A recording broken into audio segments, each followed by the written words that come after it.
ఇంకా తెలియదు, ఇప్పుడే వచ్చింది. తెలీదు, ఇప్పుడే వచ్చింది.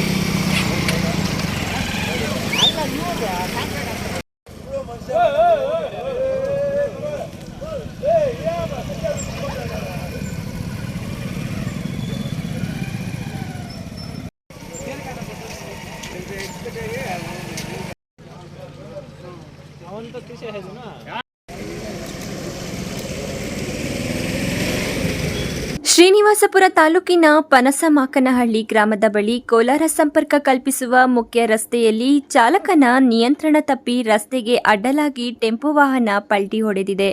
ಘಟನೆಯ ಪರಿಣಾಮ ಕಾಂಕ್ರೀಟ್ ಕೆಲಸ ಮಾಡುವ 10ಕ್ಕೂ ಹೆಚ್ಚು ಕೂಲಿ ಕಾರ್ಮಿಕರಿಗೆ ಗಾಯಗಳಾಗಿವೆ.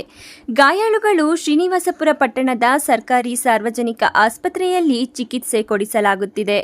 ಟೆಂಪೋ ರಸ್ತೆಗೆ ಅಡ್ಡಲಾಗಿ ಬಿದ್ದ ಪರಿಣಾಮ ಟ್ರಾಫಿಕ್ ಸಮಸ್ಯೆಯಾಗಿ ಕೆಲಕಾಲ ವಾಹನ ಸವಾರರು ಪರದಾಡಬೇಕಾಯಿತು.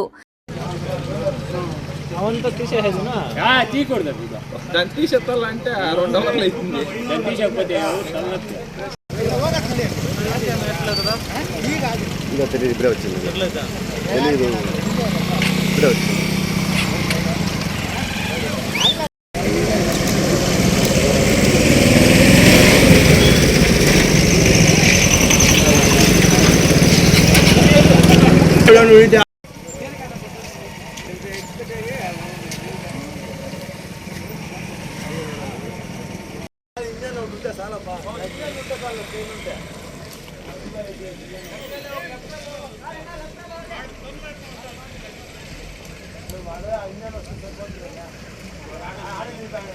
ಇನ್ನು ಸುಗಟೂರಿನಿಂದ ಶ್ರೀನಿವಾಸಪುರ ಪಟ್ಟಣದಲ್ಲಿ ಕೆಲಸಕ್ಕೆಂದು ಕೂಲಿ ಕಾರ್ಮಿಕರು ಬರುತ್ತಿದ್ದರು ಎಂದು ತಿಳಿದು ಬಂದಿದ್ದು, ಶ್ರೀನಿವಾಸಪುರ ಪೊಲೀಸ್ ಠಾಣಾ ವ್ಯಾಪ್ತಿಯಲ್ಲಿ ಘಟನೆ ನಡೆದಿದೆ.